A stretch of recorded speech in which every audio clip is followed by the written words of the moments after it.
Pajak di Jakarta, kebijakannya menghadirkan rasa keadilan. Sebagai manusia membutuhkan tempat tinggal yang layak, yang tidak membebani. Kita tentukan 60 meter pertama tanah, 36 meter persegi pertama bangunan itu tidak kena pajak, nol pajaknya. Karena sebagai manusia dia berhak untuk mendapatkan ruang untuk hidup. Pembebasan PBB rumah yang NJOP di bawah 2 miliar.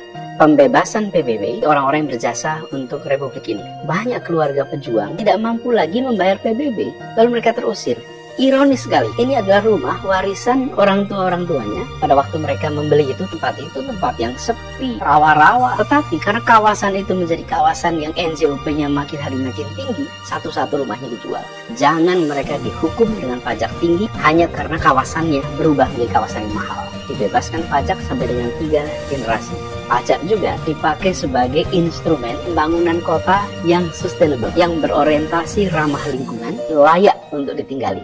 Toko swalayan, pasar rakyat, pusat perbelanjaan menggunakan kantong belanja yang ramah lingkungan, pajak reklamenya didiskon 25%. Mengharuskan dunia usaha untuk sampah itu dikelola di kawasan yang bila tidak dilakukan PBB-nya akan ditingkatkan. Daya balik nama kendaraan bermotor berbasis listrik di Jakarta ini pajak nol. Di tempat-tempat yang sudah terlayani dengan air pipa, maka pajak air tanahnya ditingkatkan supaya mereka menggunakan air pipa. Pajak khusus pada saat pandemi, sanksi administrasi atas pajak daerah itu dihapuskan.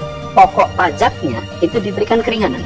Ketika kita terapkan kebijakan ini, pembayaran pajak bulanan di Jakarta mengalami lonjakan yang luar biasa. Digitalisasi atas pelayanan pajak. Seluruh pelayanan Pemprov DKI ada di Jaki ini. Ada namanya Jakpenda. Anda akan bisa menemukan fitur-fitur pembayaran pajak.